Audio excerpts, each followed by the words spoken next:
के 2:47 हो चुके थे। एलओसी की पहाड़ियों पर इतनी गहरी खामोशी थी कि किसी को अपनी ही सांसों की आवाज़ तक सुनाई दे।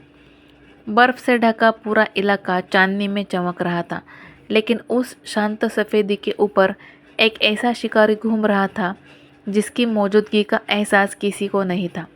भारतीय सेना ने पहली बार X-95 लॉयटरिंग माउंटेन को इस सेक्टर में तैनात किया था। एक ऐसा ड्रोन जो बिना आवाज़ के उड़ता है, बिना चमक के दिखता है और बिना चेतावनी दिए दुश्मन को ख़त्म कर देता है। आसमान में वह मात्र 1.5 किलो का छोटा सा हथियार नहीं, वह भारत का अदृश्य हाथ था जो दुश्मन की गर्दन को छूकर इंतज़ार कर रहा था कि किस पल दबाना है। चौकी के नीचे पाकिस्तानी सैनिक अपनी चाय के गिलासों में कड़कपन ढूंढ रहे थे, जबकि ऊपर मौत अपने लक्ष्य को शांत आंखों से देख रही थी। फैक्ट वेक में आपका स्वागत है दोस्तों। आज जो कहानी हम आपको सुनाने जा रहे हैं वह सिर्फ एक ड्रोन की कहानी नहीं, बल्कि आधुनिक युद्ध सोच की एक ज़बरदस्त बदलाव की कहानी है जिसने दुनिया की सेनाओं को नया रास्ता दिखाया है। X-95 कोई विशाल मिसाइल नहीं है, यह कोई भारी यूएवी भी नहीं है, यह तो बस एक बैग में रखा जाने वाला छोटा सा हथियार है। लेकिन इसकी मारक शक्ति, इसकी चुप्पी, इसका कैमरा और इसका सटीक वार, इन सब को मिलाकर यह दुश्मन के लिए किसी भी भूत की तरह बना जाता है। यह दुश्मन के ऊपर घंटों तक चक्कर लगा सकता है, उसके कमज़ोर बिंदु ढूंढ सकता है और फिर एकदम सर्जिकल प्रेसिजन के साथ उसे मिटा सकता है। आज हम उस रात की कहानी सुनेंगे जब भारत के बिना कोई शोर किए पाकिस्तान की एक पूरी सप्लाई लाइन को सिर्फ एक X-95 ड्रोन से ख़त्म कर दिया। इस मिशन की शुरुआत 2 घंटे पहले हुई थी, जब रॉ की एक एन्क्रिप्टेड लाइन पर सिर्फ 12 शब्द आए। हथियारों का ट्रक रात 2 से 3 बजे के बीच सरदार चौकी पहुंचेगा। ये लाइन छोटी थी, लेकिन उसका मतलब बहुत बड़ा था। सरदार चौकी पाकिस्तान की सप्लाई चेन का वो कमज़ोर बिंदु था जिसे काट दिया जाए तो पूरे सेक्टर में आतंकवादियों की कमर टूट जाती। लेकिन यह जगह इतनी संवेदनशील थी कि वहाँ पर तोप से एक गोला दागना भी युद्ध का खुला ऐलान माना जाता। इसलिए भारतीय सेना ने एक ऐसा रास्ता चुना जो चुपचाप हो, सटीक हो और जिस पर पाकिस्तान उंगली भी न उठ सके।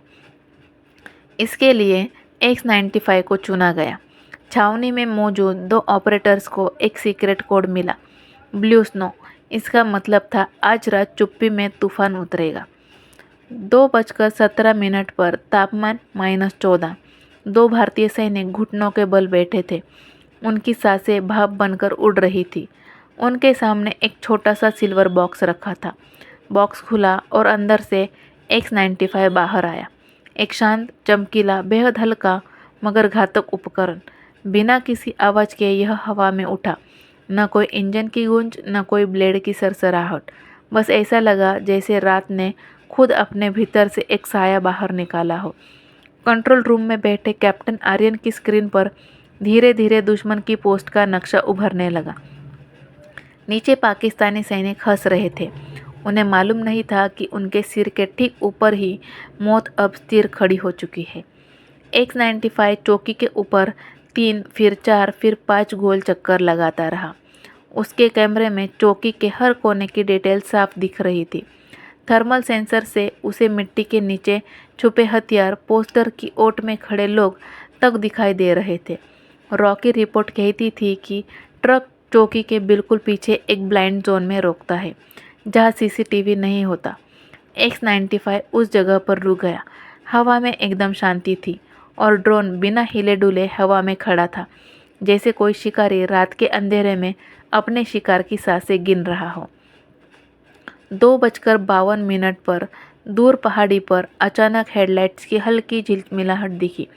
X-95 ने तुरंत जूम किया और ट्रक साफ दिखाई देने लगा।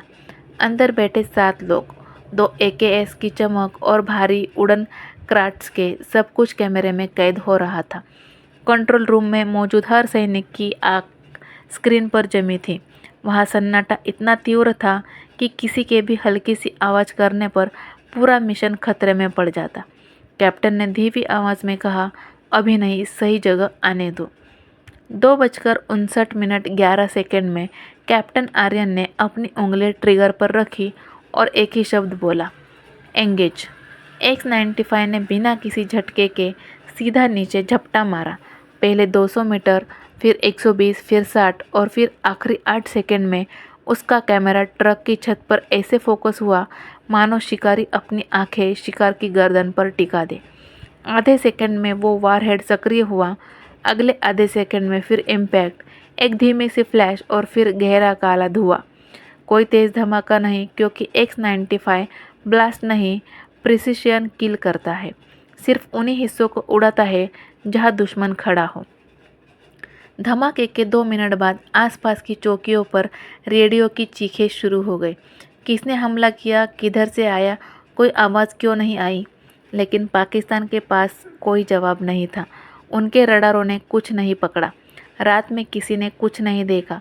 पुरचौकी हवा में उड़ चुकी थी। उनके अफसरों को समझ नहीं आ रहा था कि आखिर ऐसा कौन सा हथियार है जो आवाज़ भी नहीं करता और वार भी इतनी सटीकता से करता है कि ज़मीन पर सिर्फ राख बचती है। यह X-95 का असली आतंक था, जो दुश्मनों को मारकर भी दुश्मन को समझ न आने देना ही उसी को मारा कैसे गया है। सुबह 5:40 भारतीय सेना ने हाई कमांड को सिर्फ एक लाइन भेजी, ऑब्जेक्टिव न्यूट्रलाइज्ड। पर इस एक लाइन के पीछे दुनिया के युद्ध दर्शन की सबसे बड़ी सच्चाई छुपी हुई थी। भारत ने बिना गोलीबारी, बिना सीधी भिड़त, बिना रडार क्रॉस सेक्शन छोड़े पाकिस्तान की एक पूरी सप्लाई चेन को ख़त्म कर दिया था। अगले 10 दिनों तक पाकिस्तान ने उस रूट पर कोई मूवमेंट नहीं किया। भारत ने एक बात साबित कर दी कि अब युद्ध बंदूकों से नहीं, टेक्निक और दिमाग से जीता जाता है। और X-95 उसी नए युद्ध युग का पहला कदम है। एक ऐसा हथियार जो दिखाई नहीं देता, पर जिसे महसूस दुश्मन तब करता है जब उसकी चौकी राख हो चुकी होती है। तो दोस्तों, अगर ये वीडियो आपको पसंद आया हो तो इस वीडियो को लाइक और ज़्यादा से ज़्यादा शेयर कीजिए। और आपको इस नए टेक्नोलॉजी के बारे में कैसा लगा, हमारा देश विकसित हो रहा है, इसके बारे में आप हमें कमेंट करके बता सकते हैं। और ऐसे ही नए नए वीडियोस देखने के लिए हमारे चैनल फैक्ट वेद को जल्दी से जल्दी सब्सक्राइब कीजिए और ऐसे वीडियो का आनंद लें। जय हिंद, जय भारत।